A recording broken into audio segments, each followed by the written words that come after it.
warahmatullahi wabarakatuh. Selamat berjumpa kembali dengan saya, Billy Kusnandar, instruktur komputer jaringan DLKP Bela Koleksi Mandiri. Dalam pertemuan kedua kali ini, kita akan membahas tentang bagaimana cara menginstalasi hardware yang diperlukan untuk merakit sebuah personal komputer atau komputer. Seperti yang kita ketahui dalam pertemuan pertama kemarin, kita telah mengetahui tentang konsep dasar komputer, di mana komputer adalah alat elektronik yang bisa menerima input berupa data, memproses data tersebut sesuai dengan programnya, menyimpan hasil pekerjaan, dan mengeluarkan output berupa informasi. Kita juga kemarin sudah tahu tentang sistem komputer, di mana sistem komputer ada 3, yakni hardware, software, dan brainware. Hardware terdiri dari alat input, alat proses, dan alat output.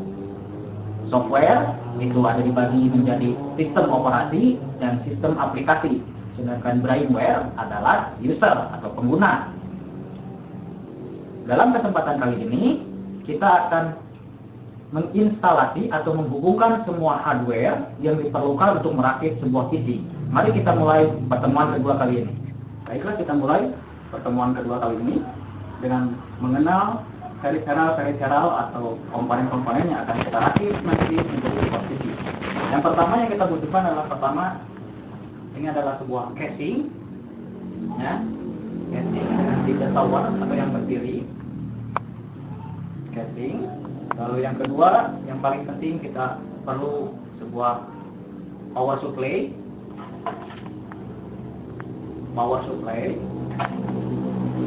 Tentunya kita juga butuh kabel power.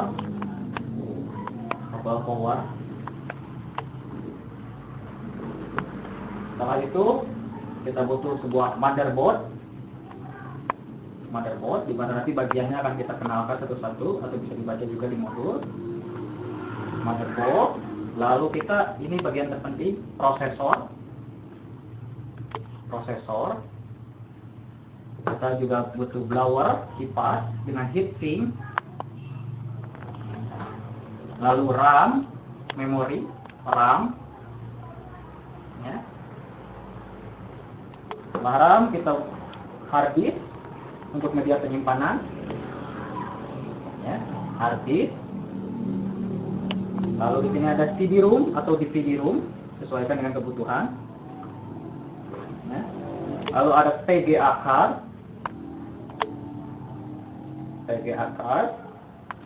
kabel data, ATA dan SATA, ya.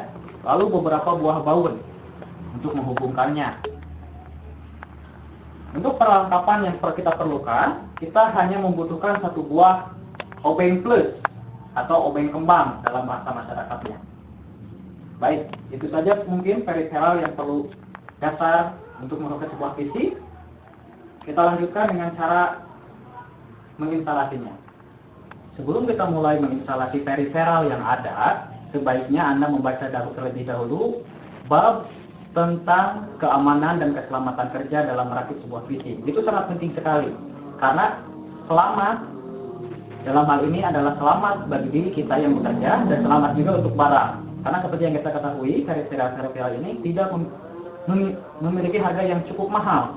Jadi kita harus benar-benar hati-hati memperhatikan keamanan dan keselamatan kerja. Baik, kita mulai. Langkah pertama, kita siapkan dulu motherboard. Dalam hal ini kita tidak menggunakan casing terlebih dahulu supaya bisa terlihat dengan jelas, karena kalau kita merakit di dalam casing itu agak sempit. Namun dalam prosesnya sama saja, dalam casing hanya kita tinggal memasang baut saja, ya. Langkah pertama, kita siapkan motherboard seperti ini, ya, motherboard. Lalu kita ambil prosesor, kita masukkan kepada soket prosesor, ya.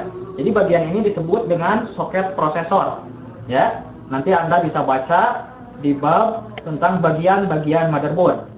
Ini adalah soket prosesor, ya, disesuaikan dengan kaki-kaki yang ada di prosesornya. Cara memasangnya adalah kita harus memperhatikan terlebih dahulu di mana letak pin 1 dari prosesor itu. Biasanya pin 1 itu ditandai dengan tanda segitiga berwarna emas di sampingnya. Maka itu adalah pin 1 dari prosesor tersebut. Lalu di soket prosesor ini kita samakan. Nah, coba perhatikan di sebelah sini. Ya, bahwa di sini ini semuanya simetris, tapi di sini ada beberapa lubang yang tidak ada. Nah, maka itulah yang disebut dengan pin 1 pada soketnya. Ya. Cara menghubungkannya, kita buka dulu penguncinya, harus hati-hati jangan sampai patah. Ya. Buka penguncinya. Ini pin 1, ini pin 1, maka kita masukkan seperti ini, ya. Karena kalau terbalik dia tidak akan mau masuk, ya. Setelah termasuk ini kita kunci kembali. Nah, seperti itu. Itu langkah pertama, ya. Ingat, harus hati-hati karena bagian terpenting dari sebuah komputer adalah prosesornya. Maka dalam pemasangan hari ini Anda harus tetap memperhatikan tentang keamanan dan keselamatan kerja, ya.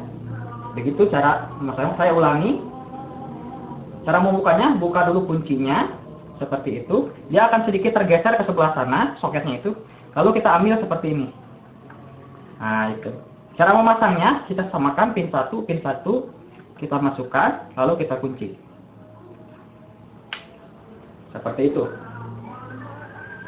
Baik, bisa diikuti. Setelah kita memasang prosesor, kita pasangkan pendinginnya, ya. Ini bagian ini disebut dengan heatsink, dan bagian atas kita sebut kipas, atau ada juga yang menyebut dengan istilah blower.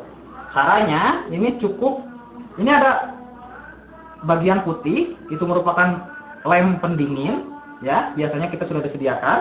Di sini juga ada. Kita pasangkan seperti ini, sesuaikan saja besarnya kemana, arahnya, arah kunciannya. Pasangkan seperti ini, lalu kita pasangkan pengait atau penguncinya, ya, supaya dia dapat berdiri dengan tegak. Kita pasangkan pengaitnya, kita kunci ke sebelah sini. Nah, sampai terdengar bunyi klik, ya. Lalu yang kedua, lihat kalau yang ini sebelah sini, maka yang ini penguncinya harus di sebelah sini, ya, supaya benar-benar kuat.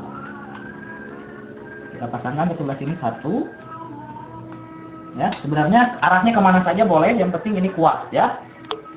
Lalu kita kunci ke sebelah sini, klik, sudah seperti itu, ya. Pasang. Lalu yang kedua, selanjutnya kita pasangkan kabel ini, ya. Kabel ini fungsinya nanti akan memberikan arus sehingga kipas ini akan memutar ketika komputer dihidupkan. Kemana dipasangkannya? Kita lihat ke sebelah sini, bagian ini bisa terlihat. Ya, bagian ini di sini ada 3 kaki yang sesuai dengan 3 kaki di sini. Biasanya letaknya bisa di sini atau di sebelah sini, di mana saja sama. Di motherboardnya biasanya ada tulisan fan, ya. Maka itu adalah untuk arus fan. Caranya kita kuncinya ada di sini. Di sini ada dikasih penanda agak sedikit menonjol 2. Maka itu menghadap ke arah dinding yang ini. Kita masukkan seperti ini saja. Nah, selesai, ya. Ya. Ingat, jika nanti Anda di rumah praktek atau di tempat khusus Anda praktek, kita tidak boleh merubah-rubah posisi dari motherboard supaya lebih aman. Motherboard harus tetap diam seperti itu. Saya barusan hanya mencontohkan supaya bisa terlihat bagian port untuk arus ke arah fan atau kipas. Selanjutnya kita ambil RAM, ya. Di sini saya menggunakan RAM dengan tipe DDR1, ya. Anda bisa baca di bawah peripheral, di sana ada DDR, ada SDR, ya. Sesuaikan dengan ininya. Nah, ini bagian ini disebut dengan slot RAM, ya, slot RAM DDR. Kita pilih slot yang pertama, kita buka dulu penguncinya seperti itu. Lalu kita sesuaikan DDR ini. Di sini ada sedikit penengah, ya, pembeda. Yang ini agak sedikit panjang, yang ini sedikit pendek. Kita sesuaikan di sini juga, yang ini panjang, yang ini pendek, maka menghadapnya ke sini. Cara memegangnya adalah seperti ini. Masukkan ke sini satu-satu, ya. Jika terbalik dia tidak akan masuk karena ada penyangganya tadi. Lalu kita tekan bagian kanan, lalu bagian kiri. Nah, sampai bagian ininya mengunci, satu-satu lagi kita tekan bagian ininya mengunci. Ya, untuk melepasnya buka dulu pelepasnya, melepasnya. Nah, dia akan terlepas dengan sendirinya. Ya, kita pasangkan kembali seperti ini. Set, set. Lalu kita masukkan. Klik, klik. Nah, pastikan ininya mengunci. Itu yang baik. Selanjutnya kita ambil sebuah PGA card, ya. PGA card ini untuk menampilkan gambar nanti di monitor, ya. Cirinya adalah ini seperti ini portnya PGA card, ya. Ini PGA card.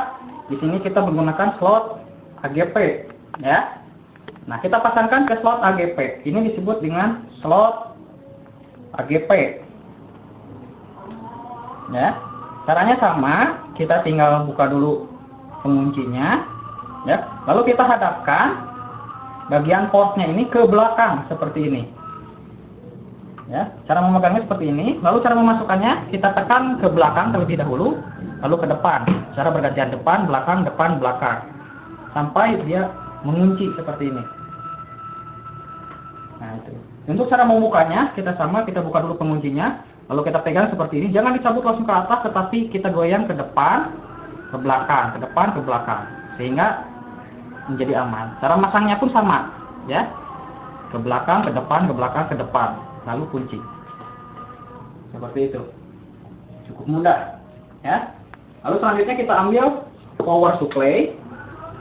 Power supply ini terdiri dari ini, ya, supply untuk ke motherboard dengan 20 pin dan yang ini. Caranya, ya, kita memutar sedikit, simpan power supply nanti di tempatnya. Lalu lihat, ini adalah power untuk konektor power untuk ke motherboard. Kita hubungkan ke sini. Ini sama dengan ini, ada 20 pin, ada 20 pasang, ya, ada 10 pasang dan 2, ya. Kita masukkan. Di sini ada pengunci, di sini juga ada pengunci. Maka itu menghadapnya ke sebelah sana. Ini kunci ke sini. Cara memegangnya seperti ini. Ini kita pegang dengan tangan kanan, lalu jempolnya ke arah ini. Lalu kita pegang. Cara masukkannya pun sama, ke kiri, ke kanan, sampai dia mengunci. Cara mencabutnya, kita pegang dengan tangan kanan, kabelnya yang dipegang, lalu kita pegang penguncinya, pencet penguncinya dengan jempol, lalu cabut ke kiri, ke kanan, ke kiri, ke kanan, seperti itu. Ya, tidak boleh dicabut langsung seperti itu, nanti akan putus. Nah, ini masukkan seperti ini, kiri, kanan, sampai dia mengunci. Nah, seperti ini. Lalu ada satu lagi, biasanya dari Pentium 4 itu, satu lagi untuk konektor power. Nah, yang ini hampir sama dengan yang tadi, tapi ini hanya 2 pasang, ya. Ada 4 pin, sama ada penguncinya, ya. Awas jangan tertukar dengan yang pin tambahan untuk motherboard yang 24 pin. Kalau ini nanti ada beberapa motherboard yang 24 pin, itu disambungkan ke sebelah sini atau ke sebelah sini, ya. Sedangkan ini lihat beda penguncinya. Penguncinya ini yang ini untuk tambahan. Nah, untuk yang 2 pin selanjutnya, kita masukkan ke sebelah sini. Di sini ada sama, di sini ada penguncinya juga, di sini ada penguncinya juga, berarti itu menghadapnya ke sana. Ya, menghadapnya ke sana, kita masukkan. Seperti itu. Ya. Baik, selanjutnya yang paling mudah, ini adalah hard disk. Ya, hard disk dengan tipe ATA, ya, tipe ATA. Ya, dengan tipe ATA seperti ini, maka kita menggunakan kabel data yang bertipe ATA juga. Ya, seperti ini. Ini sesuai dengan ini. Ada juga beberapa hard disk seperti ini yang tipenya SATA. Maka kita juga menggunakan kabel yang bertipe SATA seperti ini.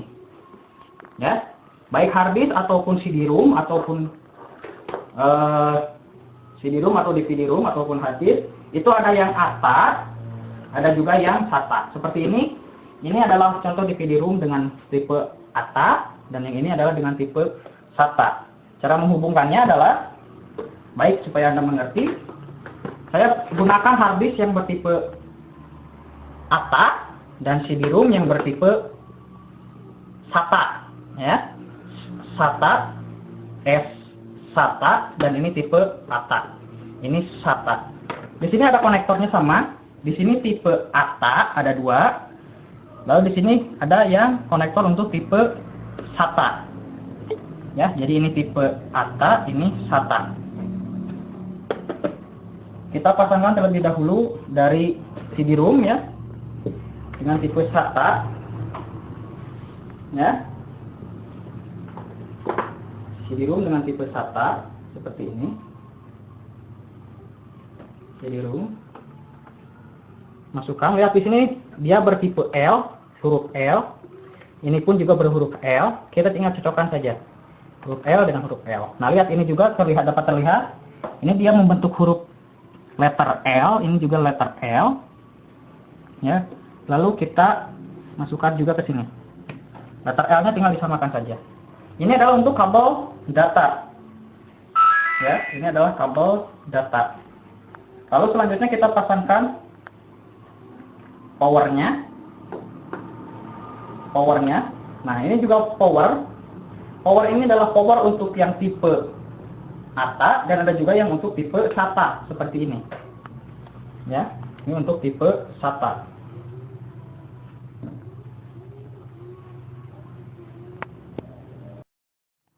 Baik, kabel data sudah. Sekarang kita pasangkan kabel power ya. Tadi kita sudah tahu ada kabel power untuk ATA dan ada kabel power untuk SATA. Karena di sini kita menggunakan SATA, kita juga gunakan yang untuk SATA. Ini sama seperti kabel data, dia letter L. Di sini juga dia letter L. Kita tinggal samakan saja letter L-nya. Hati-hati karena ini tipis, nanti takutnya patah. Nah, seperti itu. Ya. Tipe SATA baik CD-ROM ataupun hard disk sama saja cara masangnya seperti itu. Pada port konektor yang di sini dengan konektor yang di hard disk atau CD-ROM. Ya, di sini CD-ROM yang tipe SATA. Selanjutnya kita praktek apabila CD-ROM atau hard disk yang menggunakan tipe ATA yang besar seperti ini. Ya, caranya yang pertama kita ambil kabel data tipe ATA, kabel data seperti ini. Ya, yang panjang itu menghadap untuk nanti ke motherboard. Jadi kita pilih yang satu motherboard. Ya, di sini, ya, di sini ini dia ada lubang sedikit ke dalam. Di sini ada sedikit benjolan di kabelnya, maka itu lubang ini adalah tempat untuk benjolan ini ya. Caranya kita pegang sama seperti memegang kabel power supply tadi. Kita pegang kabelnya, lalu kita pegang seperti ini, lalu kita masukkan kiri kanan ya. Cara mencabutnya pun sama, kiri kanan seperti itu ya. Masukkan kiri kanan set ya. Lalu yang ini ada dua ya.